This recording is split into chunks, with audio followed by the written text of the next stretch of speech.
diz assim, Marcos 10, 46. Então chegaram a Jericó. Quando Jesus e seus discípulos, com uma grande multidão, estavam saindo da cidade, o filho de Timeu, Bartimeu, que era cego, estava sentado à beira do caminho pedindo esmolas. Ouvindo que era Jesus de Nazaré, começou a gritar: Jesus, filho de Davi, tem misericórdia de mim. Muitos o repreendiam para que se calasse, mas ele gritava ainda mais: Filho de Davi, tem misericórdia de mim. Jesus parou e disse: Chame-lhe. Então chamaram o cego. Tenha coragem, levante-se, ele está chamando você. Lançando a capa para o lado, com um pulo, pôs-se de pé e dirigiu-se a Jesus. O que você quer que eu faça? Perguntou-lhe Jesus. O cego respondeu: Rabone, quero ver. E no versículo 52, vá, disse Jesus, a sua fé a curou. Imediatamente ele recuperou a visão e seguiu Jesus pelo caminho. Amém? Então, como já nós oramos, que Deus nos abençoe, que Deus fale ao nosso coração, que você possa, de fato, estar com o teu coração aberto para receber aquilo que Deus tem preparado para a gente. Então, vamos lá.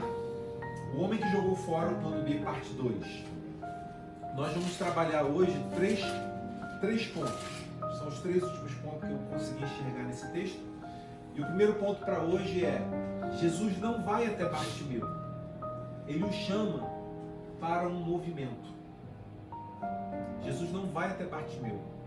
Ele o chama para um movimento. Eu vejo que na Bíblia, muitas vezes, você encontra passagens onde Jesus vai até a pessoa carente, vai até a pessoa necessitada. Né? Quando a gente olha até para o tanque de Betesda, Jesus vai até aquele local. Mas há muitas passagens também, como essa, que o interessante, Jesus passa por aquele local, ele passa por Bartimeu, ele sabe que Bartimeu é cego ou não? Ele tem uma licença, bem? Ele entende isso. Tanto é que tantas vezes na Bíblia, há várias passagens da Bíblia que vai dizer assim: e Jesus, sabendo o que se passava na cabeça dos fariseus, não é? Ou seja, ele sabia exatamente que Bartimeu estava sentado ali, ele sabia exatamente o que iria acontecer, ele sabia exatamente que ele iria curar aquele cego, ele sabia, mas ainda assim ele passa por aquele cego e parece não dar muita atenção, parece não dar muita importância, até que esse cego começa a esbravejar, a gritar: Jesus, filho de Davi, tem compaixão de mim, tem misericórdia de mim. Nós falamos da semana passada, só para a gente lembrar, que esse grito que ele está fazendo não é simplesmente elogiando Jesus, não é simplesmente chamando Jesus de uma forma diferente. Quando ele diz Jesus, filho de Davi, ele é um grito messiânico, é um grito que, para aquele contexto, naquela época, que era Roma que estava tomando conta daquela situação, chamar Jesus filho de Davi é como se estivesse dizendo Jesus, rei. Ele está colocando quase que Jesus como um rei paralelo ao domínio de César. É colocar o pescoço a prêmio, é colocar a sua vida em risco. E Jesus vai chamar ele para o movimento, porque quando Jesus para e ouve, ele diz: chamem ele. Mandem chamá-lo. E eu enxergo que muitas vezes na nossa vida, Jesus trabalha e faz algo na nossa vida. Mas uma das grandes maiorias, a ação dele é para que possamos nos movimentar, nos mover. E mover significa sair do lugar onde está. Sempre, muitas vezes, eu digo quase que sempre, vai ser necessária uma transformação, uma mudança. Toda transformação, ela está ligada a uma mudança, a um movimento. Ainda que a transformação não seja externa, mas interna. Há um movimento. Há um movimento de pensamento, há um movimento de analisar um movimento. E ele vai trabalhar exatamente isso. O primeiro ponto que eu botei então foi: Jesus não vai até Bartimeu. Ele o chama para um movimento. Há uma responsabilidade. Há uma parceria. Há um envolvimento. Talvez Jesus esteja convidando eu e você, Manuel, para um movimento. Para que possamos analisar a nossa vida, para que possamos pensar o que é a nossa vida, para que possamos entender e enxergar o que é a nossa vida, aos olhos deles é necessário um movimento. Lembre-se, o texto está falando sobre um cego. Cego está falando sobre a falta de percepção daquilo que está ao nosso redor. Ele não consegue enxergar ao redor. Ele não consegue ter uma visão clara do que está ao seu redor. E, no entanto, nessa passagem, Jesus está nos mostrando que esse cego enxerga muito mais do que aqueles que estão enxergando. Porque é uma multidão que está caminhando com Jesus e ainda não conseguiu entender que ele é o filho de Davi, que ele é o rei, que ele é o Senhor, não é simplesmente aquele que existe para satisfazer as suas necessidades e as suas vontades. Quando a gente olha para a multidão que está ali com Jesus, eu imagino que todos eles que estejam aí não estejam simplesmente seguindo Jesus, sabendo para onde Jesus está indo. Jesus está indo em direção a Jerusalém e ele está indo para a sua morte. E eles estão indo atrás de Jesus, vendo se consegue tirar alguma coisa de Jesus, receber alguma coisa de Jesus. O cego que se levanta, que joga a capa para o lado, ouve um movimento, aproxima-se dele, Jesus faz a pergunta: o que você quer que eu te faça? Nós podemos trazer isso para uma ponte porque ele diz: eu quero ver. Lógico, fato, ali ele está pedindo a visão física realmente. Trazendo para as nossas vidas, fazendo uma ponte para as nossas vidas. Talvez se Jesus perguntar para mim e para você, Karina, o que você quer que eu te faça? E a resposta que ele talvez esteja esperando de nós seja: Senhor, eu quero ver. Eu quero enxergar com os teus olhos, eu quero ver como o Senhor vê. Eu quero poder enxergar esse mundo da mesma forma que o Senhor enxerga. Eu quero, antes de satisfazer as minhas necessidades, eu satisfazer as tuas. Ou seja, eu ser a resposta que o Senhor quer. Eu ser a pessoa que o Senhor me escolheu para fazer. Amém? É nesse ponto que eu digo. E eu vou ter que ler aqui para a gente caminhar junto. E eu escrevi: esse é um dos detalhes mais provocativos da narrativa. Jesus para, mas não se aproxima. Ele não caminha até Bartimeu como fez com os outros necessitados, como fez com a sogra de Pedro. Ele foi até a sogra de Pedro, não é? Ele não toma iniciativa física como fez com o leproso, a passagem dos 10 leprosos. Ele não chega perto como fez com o paralítico, que olha, toma teu leito e vai para casa, como o tanque de Betesda, que os vários exemplos, ele não faz isso. Aqui Jesus apenas chama, e chamar não é a mesma coisa que fazer por ele. Há necessidade de movimento. Esse deslocamento revela essa pedagogia do reino, como eu gosto de usar muito essa palavra, né? Esse deslocamento revela muito dessa pedagogia do reino, como é que Deus trabalha com a gente, como é que o Senhor Jesus trabalha nas nossas vidas. A resposta começa com uma decisão humana. Olha que interessante. É o encontro entre a ação de Deus e a disposição do homem. Por que eu coloquei que é o encontro entre a ação de Deus e a disposição do homem? Porque nós muitas vezes queremos que Ele faça alguma coisa por nós, sem nos custar algum preço, algum custo, alguma, sabe? Alguma entrega, sacrifício perfeito, sem nos custar. E corremos o risco muitas vezes de transformar o Jesus como um gênio da lâmpada. esfregamos a Bíblia algumas vezes para ver se algum gênio da Bíblia saia e possa dizer: Milena, o que você quer que eu te faça? Porque essa é a pergunta que nós estamos esperando que Jesus faça para a gente todos os dias. E preste atenção que isso não é difícil acontecer não, Manuel. É muito fácil isso acontecer. Nós estamos vendo nós estamos vendo João e Tiago, os dois irmãos, um pouquinho antes, que se aproximam de Jesus e que acham que estão fazendo uma coisa linda, queremos sentar ao lado do nosso mestre. Se aproximam, sabe, Jéssica, de Jesus e diz: Senhor, queremos te pedir uma coisa, vamos te pedir alguma coisa e queremos que o Senhor faça. Essa é a nossa prepotência muitas vezes. E olha que interessante, que a nossa prepotência muitas vezes é estar até intercedendo por alguém. Que é aquela oração que alguém te ensinou, alguém ensina para alguém de uma forma tão errada, determina, exige, porque a palavra dele, o Senhor quer. Que conversa fiada é essa? Senhor, queremos pedir uma coisa e vamos pedir uma coisa e queremos que o Senhor faça.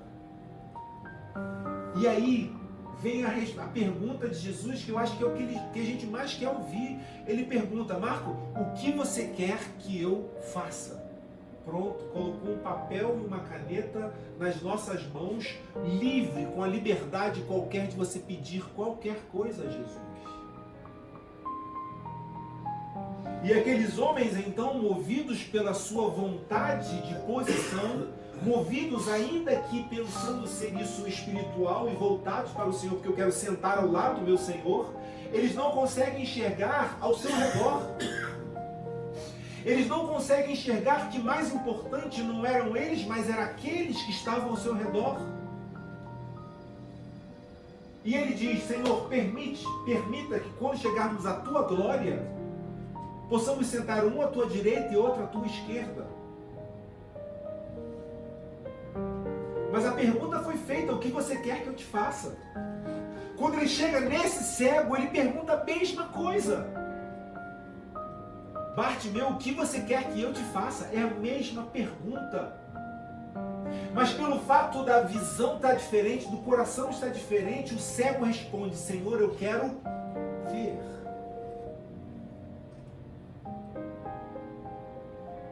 Ou nós vamos entender o movimento de estar próximo ao Senhor Jesus como aquele que supre as nossas necessidades e as minhas vontades, ou eu vou entender que estar próximo a Jesus é confiar no caminho com Ele, a ponto de dizer: eu entrego as minhas necessidades ao Senhor, mas então me ajude a enxergar o que o Senhor enxerga.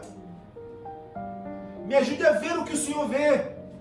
Me ajude a compreender como o Senhor compreende. Me ajude a olhar para as condições desse mundo na mesma intensidade, modo como o Senhor enxerga. Amém?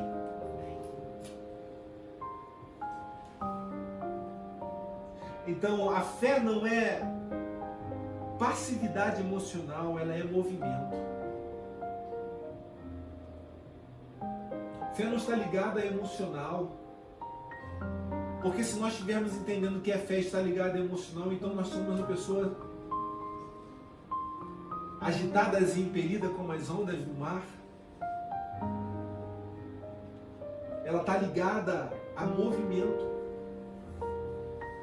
a caminhar junto. Nós vamos perceber isso. A caminhar junto. Ao movimento de largar a beira da estrada, de tirar a capa, e agora que você recebeu aquilo que o Senhor fez pela sua vida, não há outra saída, é impossível ir para qualquer outro lugar a não ser seguir o caminho com Ele. Glória a Deus. Então o chamado de Jesus é como um teste silencioso do coração. E a pergunta talvez seja: você quer mesmo a ponto de levantar antes de ver? Senhor, eu quero ver. Talvez Ramon esteja perguntando: você quer mesmo a ponto de você levantar antes de você ver? Preste atenção, O cego está sentado, Jesus passou por ele e mais à frente ele está gritando: Jesus, filho de Davi, tem compaixão de mim. Jesus, filho de Davi, tem compaixão de mim. Jesus poderia falar: recupere a tua visão e venha até mim. Ele não fez isso, ele simplesmente fala: mandem chamá-lo. Esse homem de um salto se levanta, tira a capa, como nós já falamos semana passada o que significa capa, tira a capa e vem até Jesus ainda cego. Então a pergunta é: você está disposto? Você quer mesmo? Nós queremos mesmo a ponto de nos levantar antes de ver? A ponto de nos levantarmos antes dele fazer qualquer coisa pelas nossas vidas, dele resolver qualquer coisa na nossa vida? Porque esse é o convite, essa é a pedagogia do Senhor. Ele vai nos ensinando que servir a Ele não é ser servido. Que servir a Ele é entender que Ele morreu por nós e agora nós também servimos. Amém? E olha, esse tema aparece muitas vezes na Bíblia, sabe, Edson? Muitas vezes. E eu peguei só alguns exemplos. Que quando é Abraão sai da tua terra, antes de saber para onde ele vai, para onde ele irá. Abraão sai da tua terra, da tua parentela, e vai para a terra que eu ainda vou te mostrar.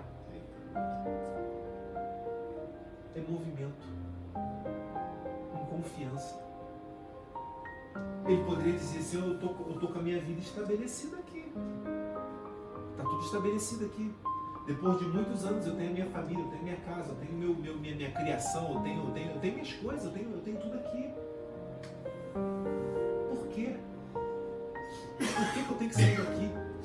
E talvez a pergunta para a gente, Martim, seja: você quer mesmo? Então confie antes de qualquer coisa acontecer. Glória a Deus. Um outro exemplo, eu peguei no Antigo, no Novo Testamento, quando Pedro anda sobre as águas, antes de entender o que estava acontecendo. Um fantasma, ei filhos, calma, não sou um fantasma, sou eu, mestre, sou Jesus. Pedro fala o quê? Se és tu mesmo, manda-me ter contigo sobre as águas. E Jesus fala o que para ele? Você quer mesmo? Você quer mesmo? A resposta de Pedro fala assim: só fala que eu vou sair desse barco. E Jesus fala o quê? Vem. E Pedro faz o quê? Loucura, ele sai do barco sem saber o que ia acontecer. Viveu o sobrenatural. Ele sai do barco sem saber o que vai acontecer. Ele dá alguns passos, ele vai em direção a Jesus. É sempre movimento. É sempre movimento que vai desafiar a nossa humanidade. Que vai desafiar a sua forma de enxergar a sua vida, a forma de se enxergar o seu mundo, o seu dia a dia. São coisas que estão expostas da nossa frente, que está dizendo: não tem mais jeito para você, Leila, acabou para você. Tudo ao seu redor está dizendo: não tem mais jeito, acabou, e agora estamos ferrados, e aquela coisa toda. E Jesus está dizendo: você quer mesmo, você quer seguir comigo, você quer caminhar comigo, então prepare-se para largar aquilo que você confia. Então prepare-se para largar aquilo que está te gerando conforto, aquilo que está te gerando um sentimento de proteção, de estabilidade. Porque aquilo que gera para a gente estabilidade no nosso mundo, talvez aos olhos da pedagogia do Senhor, é exatamente isso que está tirando a tua confiança. De sair da tua terra, daquilo que talvez que você criou, daquilo que você formou, daquilo que você olha a sua vida e dizendo: tudo aqui me gera segurança e confiança. E Jesus está dizendo: é exatamente isso que está te matando. É exatamente isso que está te destruindo. Porque pelo fato de você ter conseguido uma vida segura, você agora não tem mais coragem de levantar, de se movimentar, de fazer alguma coisa diferente do que você faz hoje. Quantos estão entendendo isso? Glória a Deus. Amém? Amém. É forte, não é? Então chegamos a uma conclusão aqui. O primeiro ato não é o milagre. que a gente tanto deseja, é o movimento interno que prepara o milagre. O primeiro ato, Jéssica, não é aquilo que você deseja ou espera que Deus faça pela sua vida e pela minha vida. O primeiro ato é o que nós preparamos internamente para compreender o que está acontecendo. Porque de pouco valeria se esse homem tivesse sido curado e tivesse ido embora, tocar a sua vida. Porque ele ganharia a visão, mas não teria a visão. Ele recuperaria a sua visão física de enxergar homens, sol, as cores, de enxergar todas as coisas, mas ele ainda assim estaria sem a visão do que aconteceu naquele momento. Pode falar isso. Eu vejo que naquele momento em que ele larga a capa, como já foi falado, que ele deixa a segunda chance dele de vida para trás, se ele levantasse com a capa e fosse até Jesus, acredito que Deus, o Senhor Jesus, poderia até curá-lo, mas não de dentro para fora. É porque a capa representa que... tem um montão de gente de capa hoje. É isso aí. Evangelho. É isso aí. São pessoas que estão seguindo a multidão, que estão indo, mas ainda não conseguem largar a vida. A coragem de sair da tua terra. Mas para onde eu vou? E, sabe? Tá dando para entender, gente? Sim? Bom. Karina falou do jeito que ela tá aqui, ó. Executiva tá falando. Né, Karina?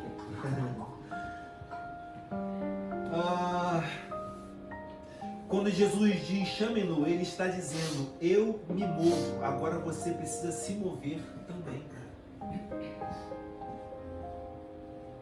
A gente precisa se mover também. Obrigado, Edson. Isso é maturidade, amém? Eu escrevi, a fé não espera Deus trazer tudo, mas responde ao que Deus já fez. Isso é maturidade. Vou repetir isso. A fé não espera fazer tudo, Deus fazer tudo. Mas ela responde ao que Deus já fez. Então nós não estamos vivendo na expectativa do que Deus pode fazer, porque isso nos gera uma ansiedade desgraçada, miserável. Porque senão nós estamos depositando a confiança em um Deus que ainda vai fazer, mas Ele já fez. Sim ou não? Ele já fez. E passamos então muitas vezes a ser enganados como Satanás enganou lá atrás no Éden. Adão e Eva não precisavam de mais nada. Tudo que eles poderiam ter, eles já tinham. Todas as coisas. E aí Satanás aproxima-se dele e vai dizer, olha, se você um dia comer dessa fruta, então você um dia vai saber o que é ser igual a Deus. Então, o dia que você fizer, você será. A humanidade está apostada nisso aqui. O dia que eu tiver dinheiro, eu serei feliz. O dia que eu tiver um casamento assim, eu vou ser dessa forma. O dia que eu tiver não sei o que, você não sei o que lá. Sabe, você vai vivendo uma ansiedade, uma projeção futura e que o Senhor está dizendo, você já tem. Nós já temos. Talvez não sejamos ou não tenhamos aquilo que nós gostaríamos de ter. Mas o Senhor está dizendo para mim e para você, aprenda a ser a resposta do que eu já fiz. Ou seja, agradeça pelo que eu já fiz. Amém? Deu para entender? Vamos para o segundo ponto? Então o segundo ponto que eu enxergo nesse texto é Marcos faz questão de nomear Bartimeu, filho de Timeu. Há um nome, há uma descendência, filho de Timeu.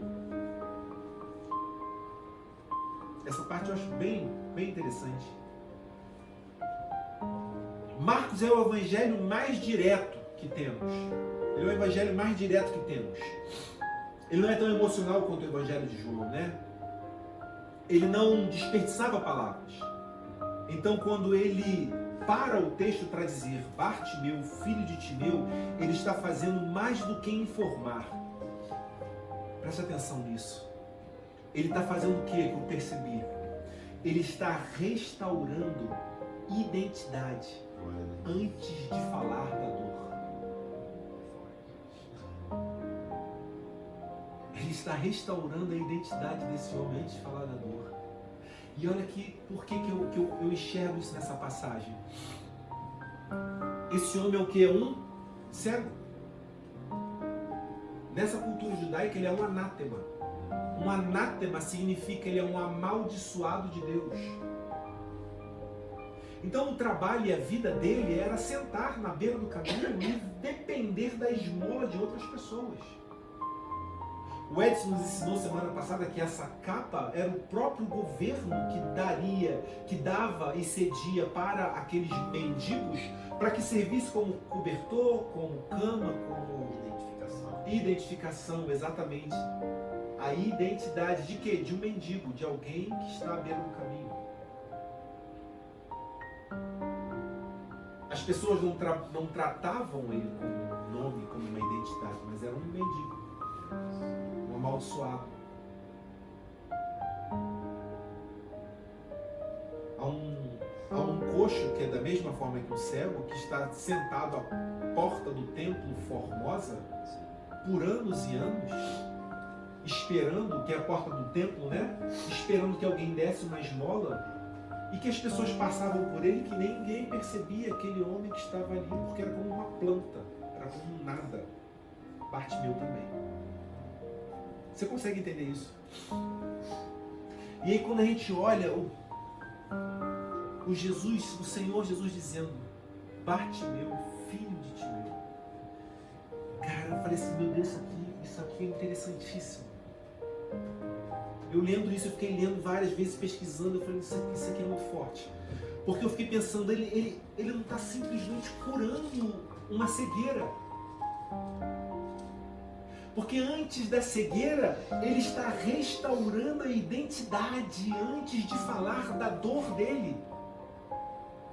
Uma inversão de valores que nós criamos hoje, gigantesca, porque nos aproximamos do Senhor Jesus primeiro para falar de quê? Da nossa dor. Nos aproximamos de Jesus, quando digo nós, é a humanidade, o ser humano, aproxima-se de Jesus primeiro para falar da sua dor. E quando eu digo dor, é do seu problema. É a sua saúde, é o seu marido, é a sua esposa, é a sua condição financeira, é a sua, sabe? É a dor, é aquilo que está tirando a paz, é aquilo que está tirando o seu sossego. Mas antes de Jesus tratar da dor, que no caso dele era a cegueira, Jesus trata da sua identidade. E eu vejo isso grandemente no nosso dia, que Jesus primeiro quer trabalhar na nossa identidade. Porque se eu não sei quem eu sou, então eu não sei o que eu quero. Se eu não sei quem é Deus na minha vida, quem é esse Senhor Jesus na minha vida, então todas as minhas petições direcionadas a Ele são petições criadas a partir de uma identidade falsa. Então Jesus te chama pelo teu nome, Karina. Jesus chama-se você pelo seu nome, Ramon, sabendo qual é a sua origem, sabendo qual é a sua história, sabendo qual é o tempo que você está vivendo hoje, todas as coisas que você está vivendo hoje, e Ele quer devolver a você, não a identidade que foi criada no Ramon a partir desses anos todos, mas é a identidade que Deus te deu, desde você antes de ter nascido. Há uma identidade dele para as nossas vidas. E essa identidade muda todas as coisas. E essa identidade transforma o meu ser. Porque agora eu não preciso mais olhar para as minhas carências e enxergar que elas são enormes. Agora eu enxergo que eu sou filho. E o fato de eu ser filho, eu posso sentar à mesa e apenas falar com o pai. Pai, passa o pão, por favor. Eu não preciso mais brigar por pão. Eu não preciso mais brigar por aquilo que me alimenta, que me sustenta, que mantém o meu dia a dia. É só falar, pai, eu estou precisando disso. Eu não preciso nem sequer prometer nada para ele, porque ele é pai. Quantos estão entendendo disso? Diga amém. Amém. Ok, então, porque naquela época, como hoje, a dor tinha o costume de ocupar o lugar do nome. Quando as pessoas passavam por aquele homem, não falavam, o Bartimeu, que é filho de Timeu, não. Vai lá, onde que é a casa do tal, onde eu quero ir, né? Passa ali você vai passar por um Bartimeu ou vai passar por um cego? Por um cego. Você vai passar por um cego. A dor se evidencia, o problema se evidencia. Então, como eu escrevi aqui, porque naquela época, como hoje, como nos dias de hoje, a dor tinha o costume de ocupar o lugar do nome. E nós conhecemos muitas pessoas pela dor. Sim ou não? Vai na casa do fulano tal. Qual fulano tal? Aquela que estava em depressão.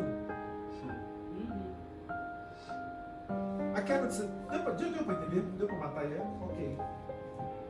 A pessoa começa a ser conhecida pelo problema e não pela história. O problema é o seguinte, é que muitas vezes nós absorvemos essa história. Nós assumimos essa identidade distorcida. Quando ele diz filho de Timeu, ele está devolvendo. Bartimeu, filho de Timeu. Jesus está devolvendo a Bartimeu um nome, uma família, uma história, uma raiz, valor, pertencimento. Uma nova identidade. Uma nova identidade. Tudo que Jesus quer começar a trabalhar na nossa vida. É como se Jesus gritasse. Ele tem um passado, uma casa, um pai, um nome. Não o trate como um defeito. Jesus nunca chama ninguém pelo rótulo que a dor gerou. Ele chama pelo nome que Deus deu. Está entendendo isso? Há pessoas na face da terra que não conseguem fazer mais nada porque acreditam que são incapazes. Porque acreditam que são burras, são incompetentes. São valores que foram depositados na mente desse jovem, dessa jovem, o tempo todo. E que ele acabou assumindo esse nome, que passou a ser a sua identidade. E agora tudo que ele vai fazer na sua vida, ele acha que ele não consegue. Porque o defeito se tornou a sua identidade. E o que Jesus começa a fazer? Devolver às nossas vidas um nome, uma família, uma história, um pertencimento. Mostrar quem realmente nos criou, qual é a identidade que nós temos. Amém? Eu lembro, eu vou contar uma história minha, uma parte minha. Eu tenho meu irmão, Salles, Naldo, né? Pensa num cara que... O cara é bom demais. Eu sou muito fã do meu irmão. Ele é muito bom. Ele é muito fera. Desde novo ele é muito fera. Também novinho, nós temos 5 anos de diferença de idade, mas bem novinho ele já acordava de manhã estudando. Estudava muito, porque ele queria ser um oficial do Exército, da Marinha, da Aeronáutica. E estudava lá, ia pro colégio. Depois teve um ano que ele não passou. No ano seguinte ele falou pro meu pai: pai, eu vou sair da escola e vou estudar em casa sozinho. Ele fez isso. No final de tudo que aconteceu, ele passou. Ele passou no Colégio Naval, passou na EPICAR, que é a formação de oficiais da Aeronáutica, e passou na SpaceX, que é a formação de oficiais do Exército. No final de tudo, ele foi para a formação de oficiais da Aeronáutica, Depois ele percebeu que não era isso que ele queria, ele saiu. Olha só, é um dos concursos mais difíceis que tem no Brasil. E ele saiu e foi fazer as outras coisas.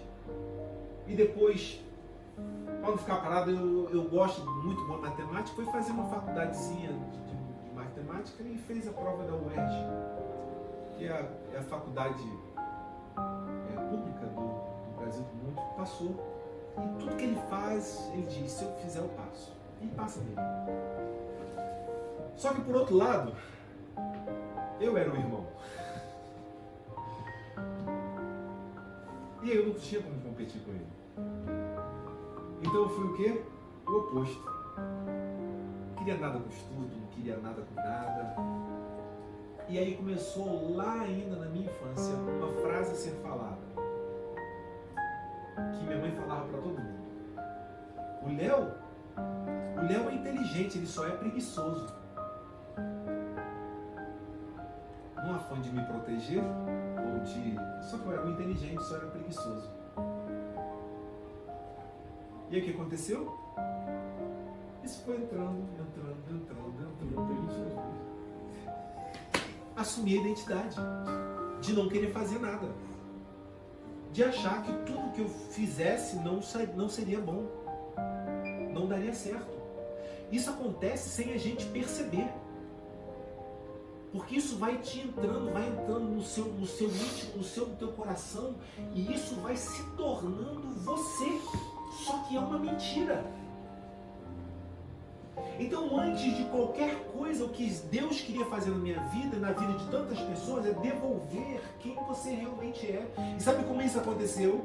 Porque tudo que eu começava na minha vida, eu nunca terminei. Comecei na época lá atrás, o curso de computador não foi ao final, comecei curso de inglês, não cheguei ao final, comecei escola, não cheguei ao final, tive que dar um jeito para poder chegar ao final. Tudo que eu começava na minha vida, eu parava no meio do caminho. E aí Deus começou a trabalhar a questão de restaurar a identidade. Aí, lá para os meus 20 anos, eu fui para a igreja. Com 22 anos eu me tornei líder de juventude, líder de adolescentes. Tinha que ler Bíblia, tinha que me preparar, tinha que fazer um montão de coisa. Só que eu era o camarada mais destroçado, destruído por dentro, sem saber. Sem saber. E aí comecei a trabalhar a questão dos adolescentes, era um base de 8, 9 adolescentes, e a proposta do pastor, que era o meu pastor na época, falou assim: Léo, eu quero tirar os adolescentes da salinha, leva eles para um auditório que tem lá em cima e a gente vai começar a transformar, que vai ser, ao invés de salinha de aula, nós vamos fazer um culto dos adolescentes no horário do culto da igreja. Eu falei, tá. Ele falou assim, ele falou, eu tô te chamando para quebrar pedra. Ok, fui. Começando a fazer, não tinha experiência de nada, não tinha ideia de nada, Manuel, comecei a fazer, a coisa começou a funcionar. 8, tipo 16, 32, sabe? 64, estou falando devagarzinho para poder multiplicar por 2. Quando eu fui perceber, gente, tinha dias no culto da igreja lá embaixo, nos adolescentes tinha mais gente do que no culto da igreja. Sabe o que aconteceu? Eu comecei a perceber que eu era bom em alguma coisa. Começou a vir uma identidade de Deus. E aí quando eu cheguei naquele local seguro, que é Abraão que construiu a sua casa, a sua família e tal, aí Jesus falou assim, aí Deus falou para mim assim, Léo, agora sai dos adolescentes e vai para a juventude que eu vou te mostrar o que tem que fazer. Eu falei, não quero sair dos adolescentes. É a única coisa que eu fiz a minha vida inteira que deu certo. Esse era o meu sentimento, eu não queria abandonar aquilo de jeito nenhum. Eu não queria me movimentar. Você está entendendo o texto? Eu não queria me movimentar, eu não queria sair daquele lugar. Por quê? Porque aquele lugar era um lugar de segurança para mim, é um lugar onde eu tinha feito, tinha dado certo. É o que tinha dado certo na minha vida. E eu não queria sair daquele lugar porque ia me gerar dor. Só que ele tinha mandado, o pastor tinha falado, não, você tem que ir para lá. Aí saiu dos adolescentes com 100 e tal, que era um orgulho assim para mim, e voltei para a juventude, que tinha uma base de 15 jovens. E de novo Deus estava restaurando a minha identidade. De novo Deus estava mostrando para mim, sabe, Jéssica, dizendo, você é capaz, porque sou eu que estou sobre a sua vida. Porque aquela juventude foi crescendo, foi crescendo, foi crescendo, chegou a 200 jovens. Num sábado. E aí eu comecei a olhar e falar assim, caraca, eu sou bom em alguma coisa. E aí, Marcos, sabe o que aconteceu? Fui fazer o seminário.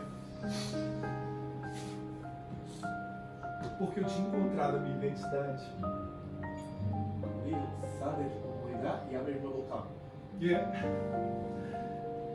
E nessa de fazer o seminário, eu cheguei ao final pela primeira vez. Glória a Deus. Glória a Deus. Irmãos, eu não sei qual é a sua história. Eu contei aqui a minha só para você ter entender.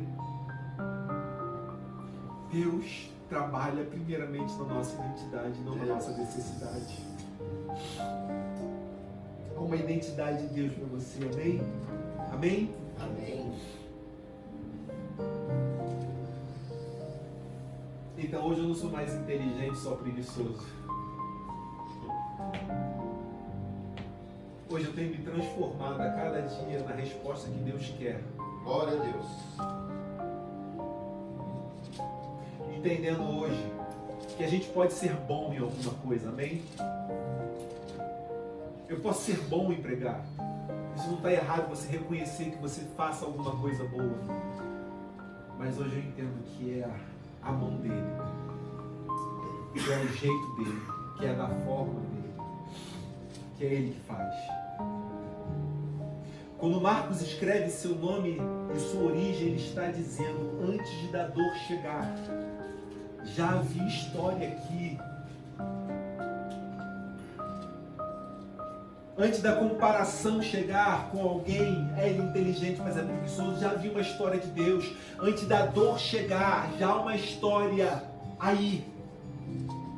Antes de você se transformar em quem você se transformou, Deus já tinha uma história com você, amém? Antes da ferida aparecer, já havia um nome. Antes de qualquer coisa que te paralisou, que te fez pensar de forma errada, Deus está dizendo, já há um nome.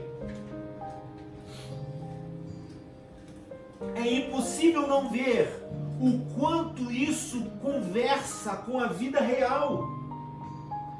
E eu coloquei, muita gente hoje vive assim. A dor virou um sobrenome.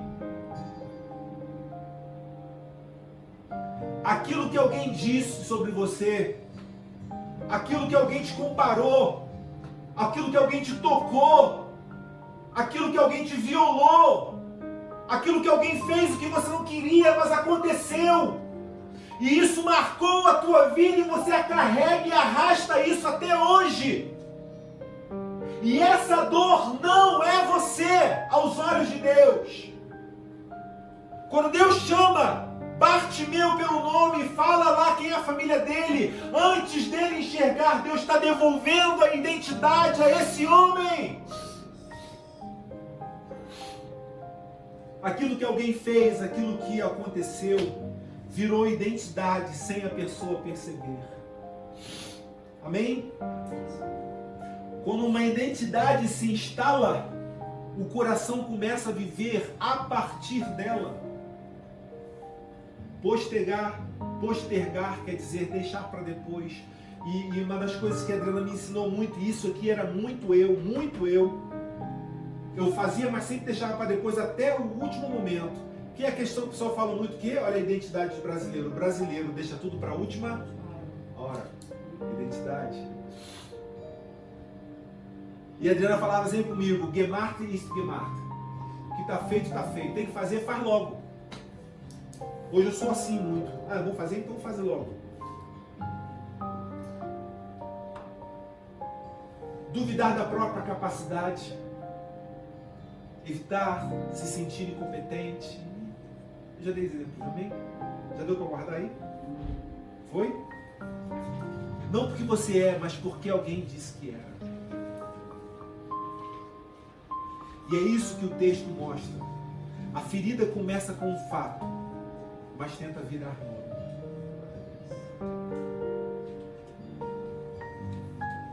E quando vira nome, vira prisão.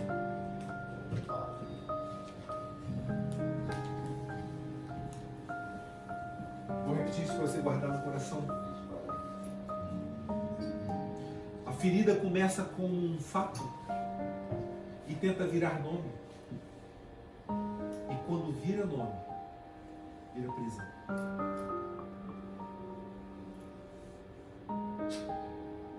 E eu escrevi, para fechar esse ponto: você não é a palavra que ficou marcada em você. Você não é a palavra que ficou marcada em você. Você é a história que Deus escreveu antes disso acontecer. Olha a Deus. Amém? Eu não consigo entrar no teu coração. Eu não consigo sondar a sua mente. Eu não consigo sondar o que foi a sua história, a sua vida. Mas se essa mensagem vem à nossa vida, ao nosso coração, é porque Deus quer devolver identidade. Deus está abrindo celas de prisão. Oh, Deus. Dizendo: saia, porque você não tem que estar aqui dentro. Amém?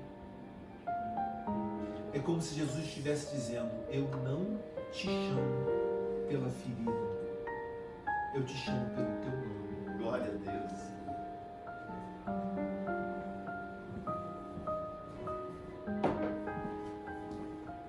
Terceiro e último ponto de hoje, para fechar esse texto. O texto termina no caminho, não na cura. 10:52, por favor.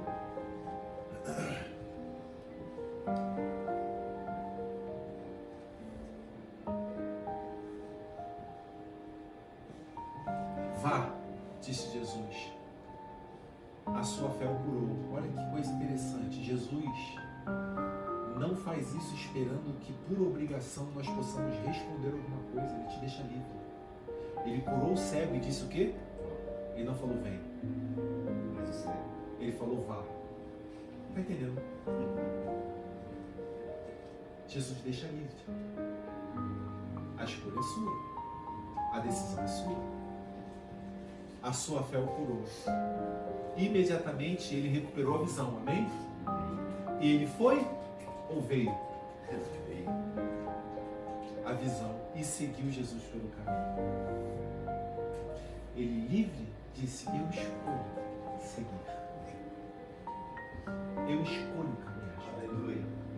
Eu escolho me movimentar. Eu escolho deixar a capa, aquilo que era a minha vida, que era a minha segurança, meu modus operandi, ou seja, a minha forma de operar a minha vida. Eu deixo e vou para o novo. Glória a Deus. Há um novo de Deus para as nossas vidas. Glória a Deus. Amém? O detalhe mais profundo no texto não é a cura, eu escrevi. É o que eu enxergo de fato. O detalhe mais profundo do texto não é a cura, é o caminho. Marcos fecha a história dizendo que Bartimeu seguiu Jesus, e isso muda tudo. O Evangelho de Marcos, caminho no grego significa rodos. Essa palavra eu estava vendo lá, fui pesquisar, e agora a internet está um bom, né? Você dá o que significa isso aqui em grego? Aí tu vai lá, rodos. Isso não é simplesmente uma estrada. Essa palavra em grego significa, que ele fala aqui, o caminho, aqui, recuperou a visão e seguiu Jesus pelo caminho.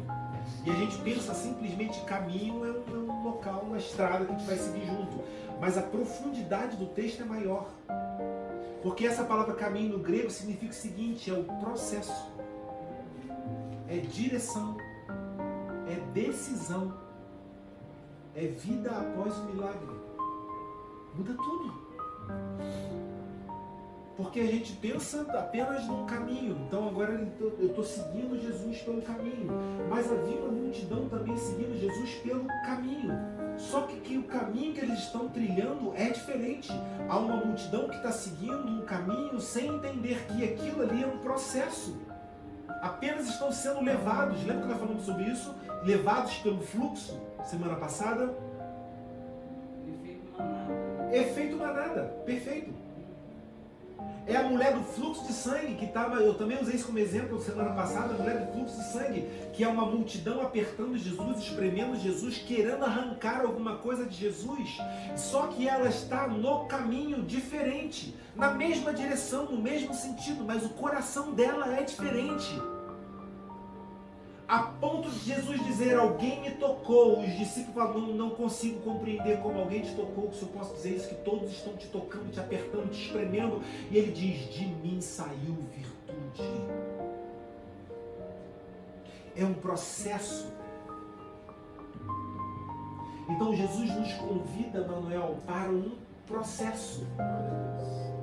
Por isso eu estou dizendo para você que eu estou no processo. Se você me conhecer na minha intimidade, você fala assim, eu não quero mais ouvir esse cara, porque você vai perceber que eu estou no processo. Não tem ninguém perfeito. Você está no processo. O problema é que a religião muitas vezes quer fazer o quê? Colocar isso como dor. Então o Léo não pode pregar. Por que o Léo não pode pregar? Porque ele faz isso. E aí pronto, eu deixei de ser aquela pessoa que posso responder à vontade de Deus por alguma coisa, porque alguém está me colocando novamente o quê? Uma dor. E você vai ter um montão de gente assim na face da terra, dentro do conceito que nós conhecemos de evangélicos. Sempre vai encontrar alguém que faça isso. Sim. Sempre. Por isso que Deus nos devolve a identidade. Porque você sabendo quem você é, Marcos, o que os outros falar de você, você está o quê? Exatamente. Cagando e andando. Não estou preocupado, Jéssica, se vão falar de mim ou não, de você ou não. Não estou preocupado se vão falar da Adriana ou não. Não importa, não importa. Por quê? Porque eu estou no processo. E eu sei quem eu sou. E eu sei que eu saí da beira do caminho. Agora eu tenho uma direção. Por quê? Porque eu tomei uma decisão. Amém? E como se o texto dissesse: se sua caminhada com Jesus termina quando o problema acaba, você não começou de verdade. Se a nossa caminhada com Jesus termina quando eu resolvi o meu problema, então nós não saímos da beira do caminho, continuamos lá. Continuamos lá na beira do caminho. Bartimeu não volta para casa, não fica comemorando, não transforma a cura em troféu, como muitos hoje tentam vender o milagre como um troféu. Ele transforma tudo isso em trajeto. Talvez eu fique pensando que ele deve ter achado, bom, agora que eu tenho identidade devolvida, que eu sei quem eu sou, que não me importa se vão me chamar agora de ex-cego, porque ainda tinha esse risco, né? O ex. Eu sei quem eu sou e para onde eu estou. Glória a Deus. Glória a Deus. Eu desejo do fundo do coração que você saiba quem você é, mas não dentro de uma compreensão física humana, mas quem você é em Deus. Deus te chamou. E Ele te chamou de uma forma tão especial que Ele te trouxe para ouvir isso hoje. Vocês vieram lá de Berna para ouvir isso hoje. Entende? O quão Ele se importa com vocês. O quão Ele se importa com a gente. Restauração da identidade dEle sobre as nossas vidas. Isso expõe o erro de muita gente hoje.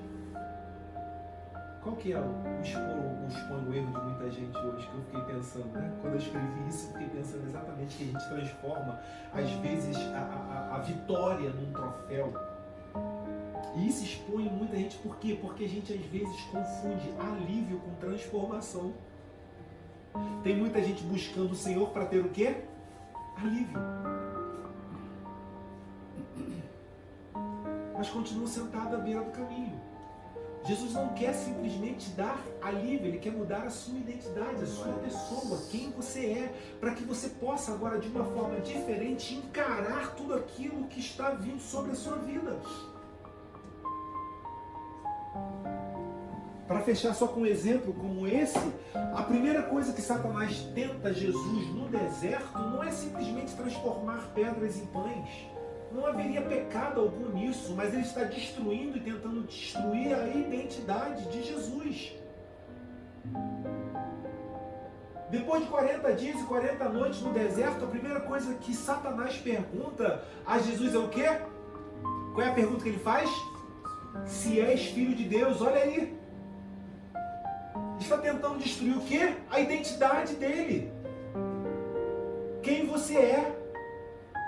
Você tem certeza de quem você é, você tem certeza que você é filho de Deus, e daí você começa a perceber que nessa história vai começando a se criar ou tentar se formar um nome para esse Jesus. Você tem certeza que você é filho de Deus.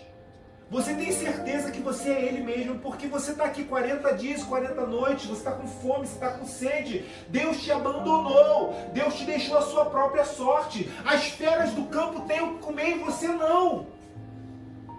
Se há uma pessoa que não tem identidade, começa a pensar o quê? Eu fui abandonado, eu fui rejeitado, eu fui largado, eu não tenho isso, eu faço isso, tá, percebe? Começa, e essa pessoa começa a absorver isso como sua própria identidade. Mas o que Jesus faz com relação a Satanás é mostrar a ele qual era a identidade. É como se ele pegasse Satanás, voltasse 40 dias atrás, no momento em que ele vai ser batizado por João Batista, e que ele é batizado por João Batista, a Bíblia fala que uma voz que vem do céu fala o quê? Esse é o meu quê? Filho amado! Nele eu me comprazo, nele eu tenho alegria. Então Jesus está olhando para Satanás e está dizendo, eu tenho identidade, eu sei quem eu sou, eu sei quem é o meu Pai. Por isso ele diz, nem só de pão viverá o homem, mas de toda a palavra que sai da boca de Deus. Qual é a palavra que sai da boca de Deus? Vocês são meus filhos. Nós somos filhos de Deus. Nós não precisamos estar desesperados para receber alguma coisa ou não, porque estamos sentados à mesa com o Pai. E estar sentado à mesa com o Pai está representando o seguinte, de nada vocês terão falta, apenas entendam quem vocês são. Glória a Deus. Tudo vai chegar no tempo certo. Amém. Amém? E eu botei exemplo a quem seja curado, mas não ande. Quem recebe resposta, mas permaneça igual. Quem seja tocado no culto, mas não siga na segunda-feira. A gente pode ter um pacto desse numa mensagem dessa. Segunda-feira é a mesma coisa que sempre. Continuar vivendo na dependência emocional de alguma coisa ou de algo. Então a maturidade espiritual não está no que você recebe, mas no que você deixa de fazer depois que recebeu. A maturidade espiritual não está naquilo que nós recebemos. Lembra que a gente só consegue falar, oh Deus, consegui, minha oração foi... Não. A maturidade espiritual está no que você vai fazer depois que você recebeu. No que esse cego ia fazer depois que ele recebeu a visão. A decisão dele foi o quê? Vá ou ele veio? Ele veio. Ele continuou no caminho. Bartimeu mostra isso na prática. Visão não devolveu a visão, não devolve a vida antiga. O leva para onde Jesus está indo. E eu botei frase final. Muitos recebem visão, mas poucos transformam a visão em caminho. Amém? Quantos foram abençoados hoje? Desafiados também, né? Graças a Deus.